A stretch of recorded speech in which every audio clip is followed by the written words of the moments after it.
बहुत बहुत स्वागत है सभी का हमारे यूट्यूब चैनल स्टूडेंट्स मीडिया में। मैं हूं राज और आप देख रहे हैं students media YouTube channel. Bihar विश्वविद्यालय मुजफ्फरपुर 20 से 23 के पार्ट 3 की वो छात्राएं जो स्नातक की परीक्षा फर्स्ट डिवीजन से पास की हो या सेकंड डिवीजन से पास की हो। आपको पता है कि स्नातक पास करने के बाद बिहार के लड़कियों को जो है कि 50,000 की राशि दी जाती है। मैंने बताया था कि आपको 58 कॉलेज बिहार विश्वविद्यालय में लिस्टेड है जिसको पैसे दिए जाते हैं।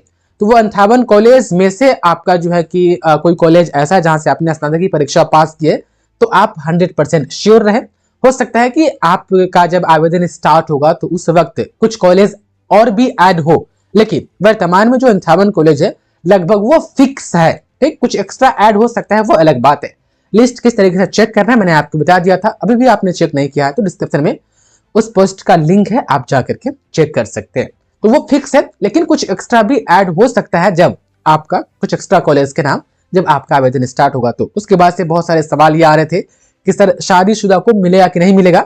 और एक चीज ये भी था कि 19 से 22 की जो छात्राएं आवेदन कर रही है उसमें जो कुछ समस्याएं आ रही है, मैं नहीं चाहता हूं कि आप तमाम स्टूडेंट जो 20 से 23 के हैं आपके साथ वो दिक्कत हो, पहले ही मैं आपको इन्फॉर्म कर देता। देखिए, पहला बात तो आपका जो था सवाल कि सर शादीशुदा को मिलेगा कि नहीं, तो इंटर में जो है होता है कंडीशन कि आप अनमैरिड होने चाहिए। इंटर में, स्नातक में, ग्रेजुएशन में नहीं होता है कि मतलब कि अनमैरिड होना चाहिए। आप मैरिड हो या अनमैरिड हो कोई दिक्कत नहीं है। स्नातक देखिए, इंटर वाला जो दिया जाता है ना 25,000 रुपया, सरकार का मेन मकसद ये रहता है कि कम से कम इंटर तक लड़कियां कुंवारी रहे उस एज तक, क्योंकि आप जब 12th पास कर जाते हैं तो एक प्रॉपर एज हो जाता है शादी की।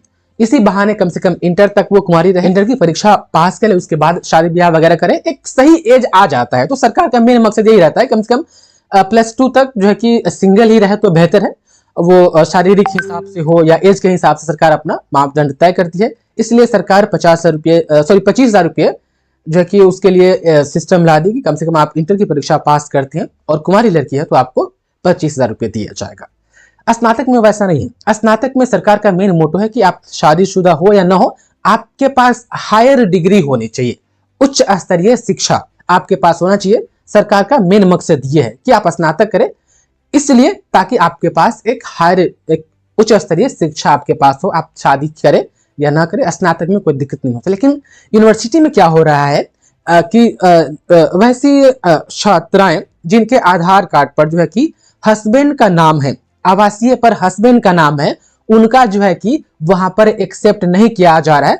वहां पर वो लोग उनका डॉक्यूमेंट ले ही नहीं रहे और कुछ डॉक्यूमेंट ले भी लिया गया है और उनका ऑनलाइन अपडेट कर भी दी है। तो शिक्षा विभाग कह रही है कि फादर का नाम अब अपडेट कीजिए, लेकिन यहाँ तो आधार कार्ड पर हस्बैंड का नाम है और हस्बैंड का नाम यूनिवर्सिटी अपडेट कर दी है एक दो छात्रा का, तो उनका आवेदन शिक्षा विभाग की तरफ से पूरी चांसेस है कि रिजेक्ट कर दिया जाएगा। तो मोटा मोटी मेरा कहने का मतलब यह है तमाम स्टूडेंट कि आप शादी करें या न करें इससे कोई दिक्कत नहीं है। लेकिन हाँ, आप इस योजना का लाभ लेना चाहती है, अपने स्नातक की परीक्षा पास कर ली है, तो कम से कम इस योजना का लाभ, जब तक ये पैसा जो है कि आपके खाते में न आ जाए, आप आधार कार्ड पर अपने फादर का नाम ही रहने दीजिएगा, सुधरवाइएगा नहीं। भले ही 2-4 महीने में शादी होने वाली है या शादी हो गई है, फिर भी अभी हस्बैंड का नाम नहीं चढ़ा है, फादर नेम ही है, तो फादर नेम ही रहने दीजिएगा। उसके बाद से आवासीय भी बनवाना होगा।